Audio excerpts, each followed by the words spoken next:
Hi, this is Tim Lee, and I want to thank all of you for joining me on this God Stuff presentation. God Stuff is my blog, godstuffblog.com. If you have not seen it, please check it out, godstuffblog.com, God Stuff blog. And this is a presentation of some of my ideas that I've been thinking about for some time, and then with all of this happening in the world today, it's really kind of synchronistic the way it all comes together. So I want you to stay on board, and thank you for joining me. Again, what's going on, a God Stuff perspective on current world events. So in order to understand, in my view, what's going on, I got to start at the beginning. And when I say beginning, I mean the very beginning. So I'm of the philosophy that there are several matrices that exist in this plane that keep everything together and intact. And the first matrix that was ever created, I assert, is the divine matrix. And the divine matrix is what the Bible calls the heavens in Genesis 1, when in the beginning God created the heavens, right? And the heavens is everything in the invisible sphere. It is everything on the causal level. It is every spirit and all of those things that we can't see that impact directly all that we do see. This is the first matrix, the divine matrix, which is invisible in nature. And if I were to draw that as a picture, it would look like this. I would draw it as divine matrix at the top, just because we're kind of like linear in our two-dimensional, you know what I'm saying, thinking. Now, after God created the heavens, then, and the Bible teaches again, God created the earth. Now, I believe that the earth matrix, or the natural matrix, is the second matrix. But keep in mind that that is now one time removed from the divine matrix, right? But in this natural matrix, we get all of the ecosystems that keep it together, right? So this is, in a real sense, what we call nature. So we have the fact that nature is feminine and personified as a woman. And so we call this divine matrix, this creation, or the thing that comes from the divine matrix, which is the natural matrix, we call this Mother Earth or Mother Nature. So it's important to understand that this matrix is based off of the principle of sowing and reaping. And it's based off of the principle of giving and receiving.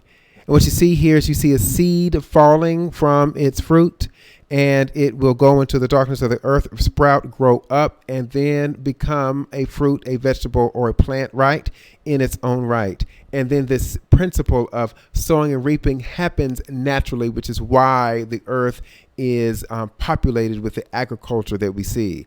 Now, the seeds are so abundant that they're free. You continue to get them. They are endless, and you can always plant a seed and get something out of it. This is God's way. This is nature's way of providing. So if I were to draw this, I would draw this as the divine matrix underneath the earth matrix, right? So let's go on. Let me show this. So people who know me know that my favorite video movie is Moana. And this movie is so important to me that I've included it in this documentation. So let me just paint this picture. You see the waters, right? And then you're going to see this woman come out of the water, which is the mountain in the first creation. But this woman is the God figure in this movie, right? And the creator, right?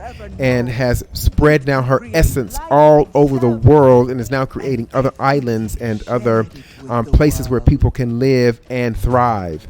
After this creation, she goes to sleep and then lets creation do what creation will do. This is also seen in the Bible when you see that after the seventh day, God rested, right? And he gave man dominion over the fish or the sea, the fowl of the air, and the cattle, and all of those living, creeping things that are upon the earth. So we get this idea in many creation stories that there's a creator that creates, then rests, and then man has dominion. You even get it in the cartoons. One of my favorite cartoons is Captain Planet, and Mother Gaia has been asleep, and when she wakes up, the earth is in disarray, and she needs 5 people to help her, and she gives them these 5 rings. And then with their powers combined, they create Captain Planet, right?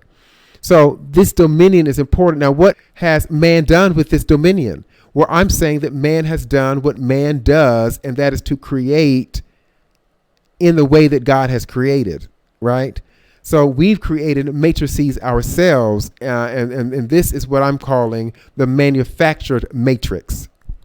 So we have the matrix here, and as you can see, I'm saying that there are systems in order that keep the matrix in place.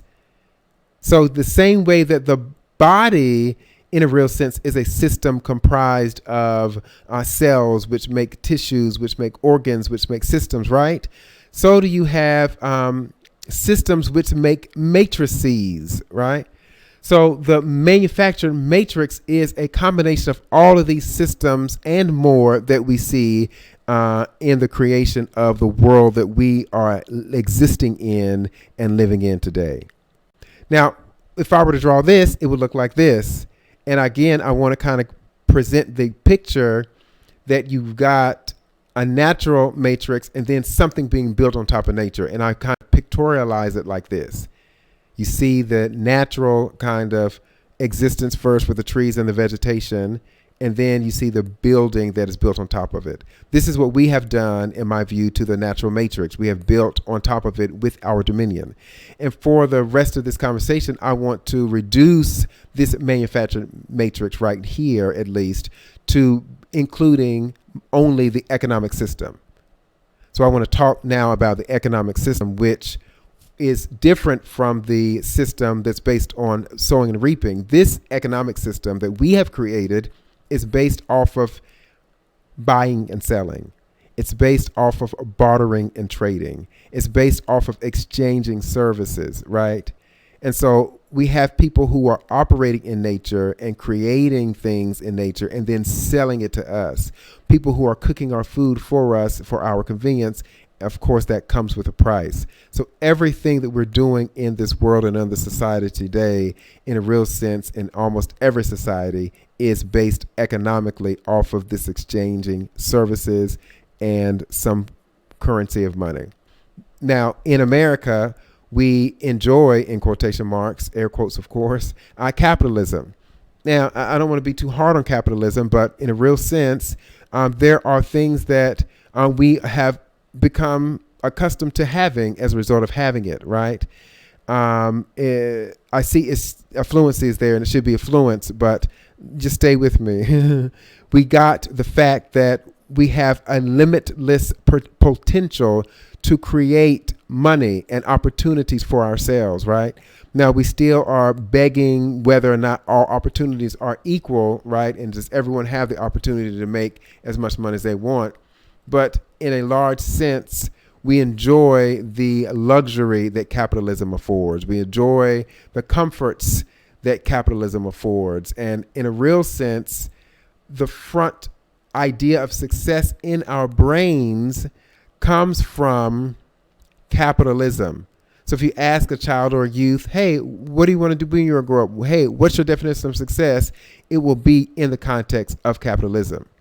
Now, the last thing that I have here is important because one of the last benefits from capitalism is the fact that we have the ability to create more systems and more systems that will help us to advance as a race of humans, right?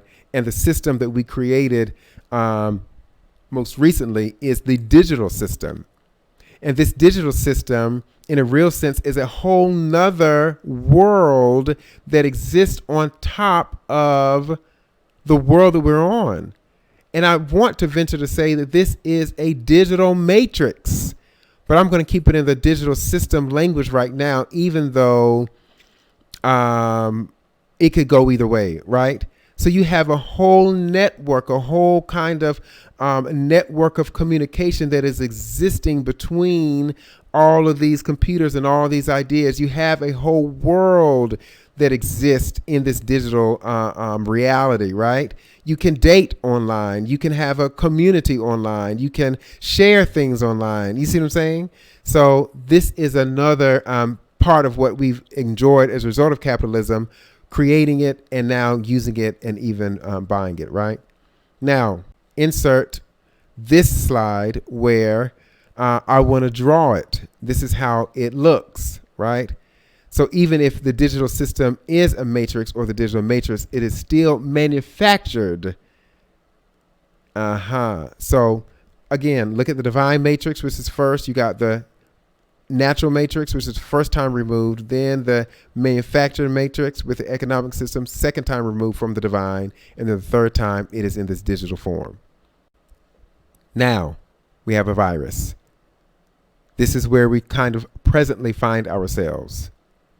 And as a result of having this virus, we've got several people crying out to God, crying out to the divine for help.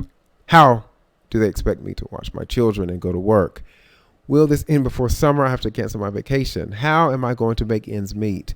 No restaurants, no ABC stores, no sporting events. Why? And so a lot of our prayers are, in a real sense, God, fix this. Fix this so that it can go back to normal. Why is this happening? I want to say before I go to this next slide that we're asking for a solution. And I'm saying that the solution that is going to be presented to us is going to be a virtual solution. Can you fly that thing? And it's going to be the creation of another system that we are going to get in that will remove us further from the original divine and the original source. Now, this is important to understand because any person who is spiritual in nature understands that you've got to really connect to nature in order to connect to the divine. And so all of the stuff that's in our economic system is really difficult for us to connect because it all serves in a real sense as a distraction. Then when you go to the digital system, it's a further distraction because it's social media and all this stuff. So people who really want to find themselves and find God or whatever language people use, they fast from social media, right? So imagine now a virtual system being put on top of this digital system, right? And you have your brain being transferred somewhere else in a reality that is controlled by another kind of entity. That is where we're going. And this is, again, just my theory, but we've got virtual reality as a game. It always starts that way. But I want us to get also that it's manufactured and someone else is going to be behind the programming and even updating our program that we kind of have to have in order to live there, whatever that's going to be. I want to say that education is going to be very different, and I want to play this small scene here. Can you fly that thing? Not yet. Operator. Tank, I need a pilot program for a B-212 helicopter. Hurry. So easily, what you see here, she has no knowledge. She has no education of how to fly this helicopter. But her education is now that she's uploading it into her, right? So this causes her to now know something she didn't know in a matter of seconds. So she doesn't have to go to college for 4 years and aviation school for the number of years, right, to get a degree. Now she got it in 30 seconds. This is where education is going as relates to the virtual system. This should be no surprise to anyone, right? So the way I want to kind of paint this picture is to show it right here. We're now 4 times removed on this virtual system as is going to be presented as a solution. So once we get over this first kind of step of the coronavirus, as this is in a real sense just a test to see how far the population can be pushed and how obedient we will be with these scares and how we react, once it happens again, this will be the solution that we will all get. So I want us to kind of look at, again, how this is yielding, how what's happening now is going to impact what's going to happen tomorrow. So we've got preventative measures that are taken to stop the spread of the coronavirus, right? Cash is dirty. We can't really handle cash because it could spread the coronavirus. You cannot be close to people, so you can't go to school. You can't go to work. Everyone now is in isolation. You can't touch people. You got to wear a face mask. You got to be 6 feet away, right? This list goes on and on of how we can stop the spread of this, in quotation marks, deadly and unknown illness, airborne, that is hurting us and so many in society. But once you get to this virtual solution, this is all similar. It's going to be a cashless society. You go to school virtually in a sense at first, and then you get to the point where you're going to have these microcomputers into your body, and then you'll be uploading the same way that all these movies are showing.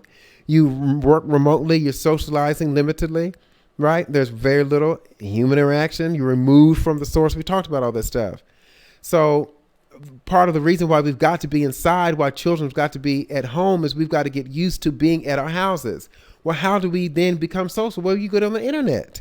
This is what everyone's doing now. People are using Zoom to go to happy hours. People are using Zoom and creating parties. People are using Zoom and creating educational workshops and webinars. So now everyone's getting used to doing this stuff at home. Well, now let's since it's so unsafe to go outside, let us make this experience more lively, more exciting. Go into this virtual world. Right. And so in a sense, it's being forced upon us and not like tricked upon us like the cell phone has been, which is a handheld computer, as we all know. And if it was marketed as a handheld computer instead of a phone, it would have never gotten, or it would have taken longer at least to get the kind of publicity that and the kind of widespread popularity that it has right now, where everyone has one and people wearing those computers on their watches and in their eyes and on their glasses and in different kind of technological savvy equipment, right?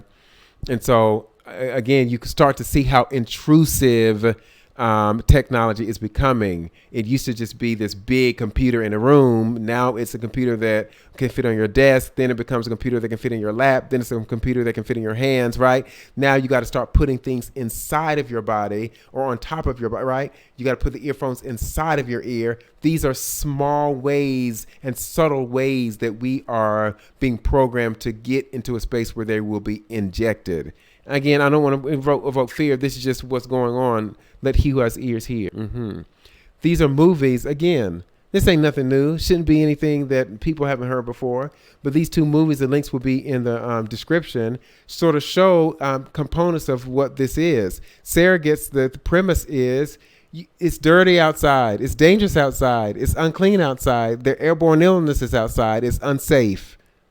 And in order to be safe, you've got to project your body into this avatar, project your mind into this avatar and live your experience through it. Equals is not necessarily that far, but it is talking about social distancing and in theory, how that turns or translates into emotional underexpression, where they have quieted the gene that makes humans social, and the disease becomes when that gene wakes up, when that piece of DNA or strand of DNA reconnects and you become feeling again. So we've got several movies kind of talking about different things. And if this is going to continue and going to succeed, there has to be this kind of emotionlessness that is in society into this artificial reality and presentation of it. Okay, so let's go back to this illustration here where we have this question. A part of us is saying on this digital system right now where we are, God, fix it. And we want it fixed so badly that we might agree to this virtual system when it comes. But I want to also assert that there is another solution and there is another way. And this is a part of the reason why 2020, in my opinion, has been selected as the year for all of this stuff to happen. 2020 is a powerful year. It is a year of portals being opened in the invisible sphere. It is a year of graduation and maturation of the earth, the planet, and even our spirits, right? And so a lot of the symptoms that interestingly has been correlated with the coronavirus are also in that kind of detox and waking up stage. So anybody who's gone on a detox knows that you have these flu-like symptoms when you're detoxing your body. And a part of the graduation that we're moving to, those advanced souls and people who are on that right path with their spiritual development and things like that may experience like a runny nose or little cold-like symptoms because something is being cleansed. There's a detox going on in this invisible sphere that we cannot see, but we can feel, right? And before the virus happened, I want to argue and assert that there are a lot of people who really had a good year at 2020 at the beginning. It was a good year. We started to see manifestation and power in ways that we had not seen it before. And then this happened and everything kind of was stifled and was thwarted. And now we're like, man, this is the worst year.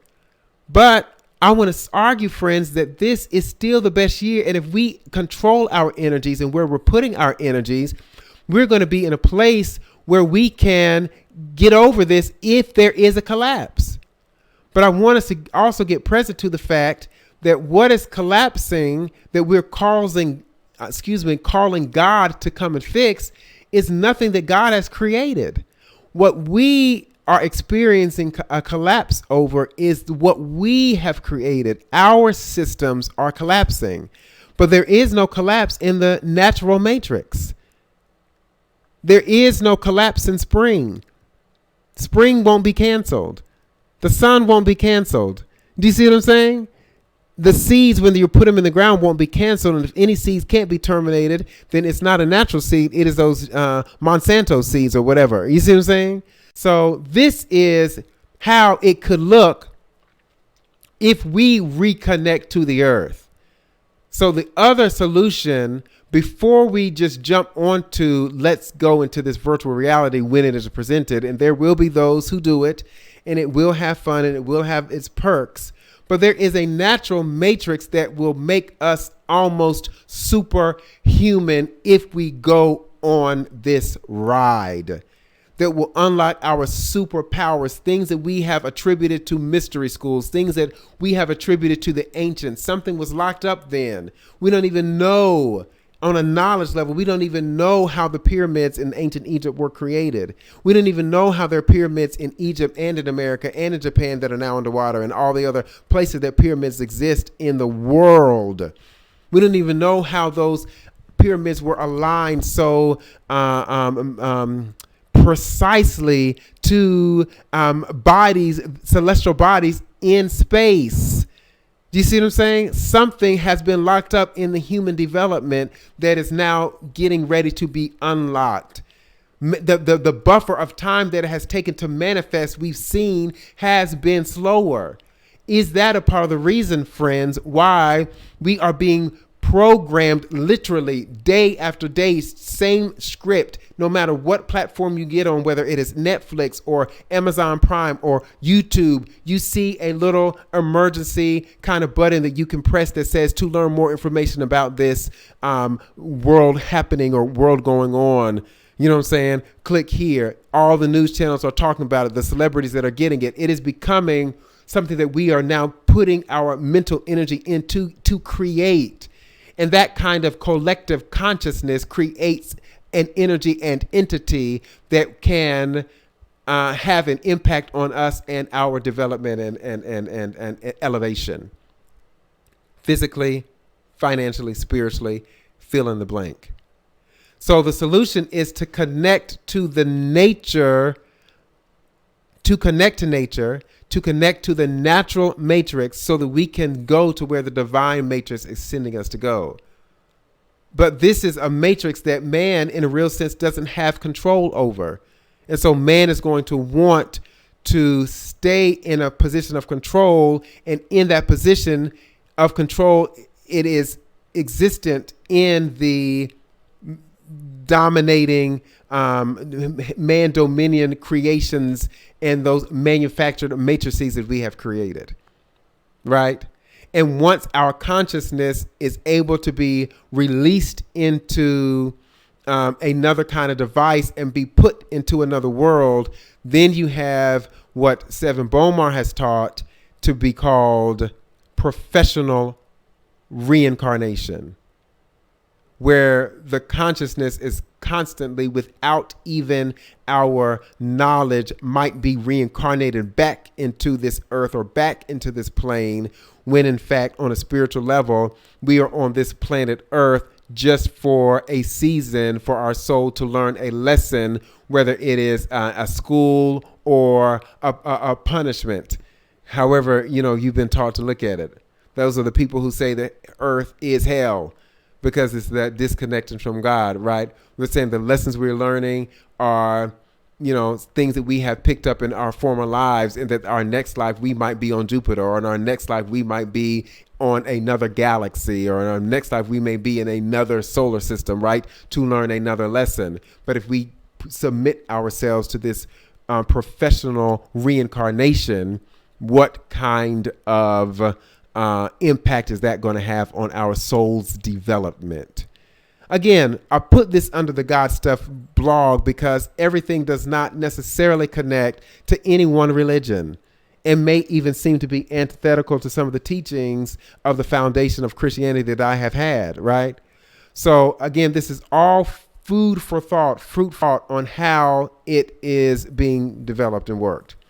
So I want to end with this slide to say that my favorite movie, again, my favorite Disney movie right now, being Moana, is when she reconnected with the mother, reconnected with Mother Earth. All of the struggles that her community was experiencing stopped. All of the famine and the lack of food and the lack of fish stopped, right? So the dependency on the mother is important because this is the matrix that is the giving and receiving. And we have gotten so far removed from it that we are dependent on grocery stores. We are dependent on the delivery truck of the grocery store. And so if that delivery stops, then we are hungry, right? So the reconnection is not just, let's pray or let's, ground and meditate, which are all really important solutions, which I will present in another presentation after this one. But the reconnection, in a sense, in this case might be we've got to garden for ourselves. We've got to have our own gardens where we are in control of the foods we're eating, so that in the event that something else happens in the future, near or far, we will be prepared. Finally, let me say, friends, as this is the last slide, people who are so rich they own acres and acres of land on a farm somewhere, right? And you don't necessarily have to be rich to have that, but people who, let's say, are just isolated on a farm. They have their chickens who give them eggs. They have their cows who give them meat. You see what I'm saying? The chickens may give them meat, and they have the cycle of life that is happening right before them. Are these people really worried about this virus? The kind of existence they are experiencing is outside of the manufactured matrix that we are crying out to God to fix. Is the collapse and the toppling of this matrix going to be something that we need to reconnect? Can we look at it that way? Must this toppling happen so that we won't become so decadent that there will be another kind of destruction of this empire that we are enjoying right now? So as we're all doing all this postulating and theorizing and extending philosophies, these are just a few that I wanted to present in God Stuff, and I appreciate anyone who has enjoyed it. This is the time now for question and answers. If you have them, let's be engaged. Let's be engaging, and let's engage this post and this blog. Ask your questions, and let's see what we can come up with. Thank you so much for watching this. This is Tim Lee and God Stuff signing off.